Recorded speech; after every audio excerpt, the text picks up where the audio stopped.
Of the night, ladies and gentlemen, please give a big round of applause for Billy Orme.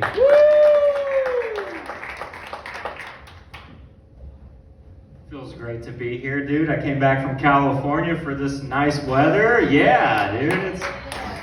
I love it here, man. Like, honestly, like when my friend called me when I was out in California, he was just like, "Did you move to the Hollywood of California? Did you move to Hollywood?" I was like, "No, I literally moved to the Terre Haute of California, yeah." And I may be performing for 200 people out there, but there might only be 20 teeth in the audience, so. It's the same as Indiana, the same tooth-to-mouth ratio, nothing changed, yeah. I missed the country so much that I moved to a racist part of the country in California, you know what I mean? Where we have guys that look like that Catholic guy that, right there, who admit that they're Irish, for some reason. No, I miss California though sometimes, because there's certain things that my friend would call me about. He's like, "How's it going out there? Give me a fun fact of the day." I was like, "Fun fact of the day, I just saw a guy doing a moonwalk in in a wheelchair, across the crosswalk. That's pretty nice, He's just sitting there, Michael Jackson in the wheelchair." I was like, "I've never seen that in my life. That is very entertaining, I don't know. I had a job out there and I worked with individuals with substance abuse disorders and schizophrenia, but you guys are pretty mean, so you call it homelessness. Yep, that's it's all great, because what I noticed is I like Indianapolis because you guys won't patch up potholes, but you guys will send a homeless person to the warmest part of the country and then call it our problem. I love that. That's a good solution, And it works, yeah, it works like a charm, and then you got me working with them, and it's great. But no, when you work with individuals with schizophrenia, they present, delusions about you, what they believe you are. And one guy told me, he was like, "You look like the spawn of Satan. If Satan was Nickelback." I'm like, "Oh my God." So he hit me in the face and I slammed his head on the ground. I'm like, "This is how you remind me of what I really am." So I got fired from that job. But I got recommended for AGT, So that's good. Come on, Indeed. Anybody not gainfully employed? Anybody out there jobbing? Jobbing? All right, good. You guys are great Samaritans. Obviously, you have a nonprofit, Bobby Joe. Thanks for bragging about it. I don't know why you got to bring it up to us, how great you are. I'm out here struggling. Now I'm on Indeed, and they have these incongruent questions. They'll ask you 3 questions in a row, make no sense.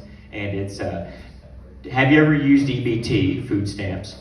Have you ever joined the National Guard? And have you ever beat up old people? And I was like, "Guys, look, I would never join the National Guard, But I would definitely beat my grandmama's ass for some food stamps, no questions asked, That's, nothing steps between me and a hoagie, that's not even my grandma. No, I'm on Indeed, and there was one question on there. When you get done completing the questions and everything, they'll ask you, they're like, "Are you a robot?" It's like, "Yeah, and I'm the dumbest robot to apply for a job at Chili's making crispy crispers. Thank you for that. That's made me feel worse about myself. Thank you."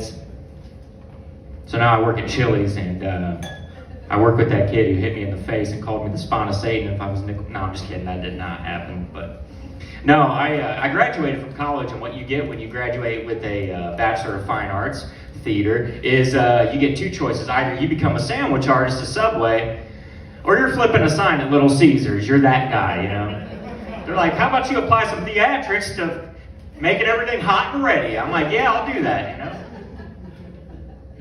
I called my guy that was my employment transition specialist. I'm like, "Is there another route that I could have gone?" He's like, "Well, you would have had to get behind 3 million people that want to go to Broadway." I'm like, "All right, Little Caesars it is, That's every time you guys drive by a Little Caesars, think of me and my failed career as an actor. That's what stole Billy up here is. I honestly thought that they just put me out there because they just hated me. I thought that's what they did with every employee, but no, apparently we have 8 different failed theater majors in Little Caesars, so pizza.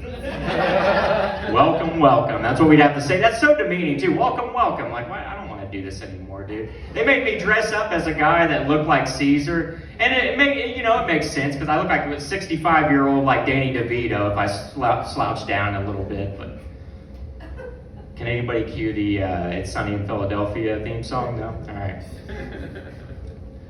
I don't know, man. I do work for a job now. Like I work at a school. I'm not going to tell you what it is, but it rhymes with Sminneapolis Public Schools. And I'll edit that out. But I worked there, and they had to go upstairs and work with. They were like, they call over the radio, dude. And these teachers had no clue like about radio etiquette. You know what I mean? Catholic guy, a guy who is unenthused about his kids. You know what I mean? Like the only black people that came from Terre Haute tonight. I'm convinced you came from French Lick, and Larry Bird's like, we need a diversity hire of a cracker, so go up there and get it. All right, I'm done. Thank you so much, guys. Thank you. Give it up one more time for Billy Orme. Yay!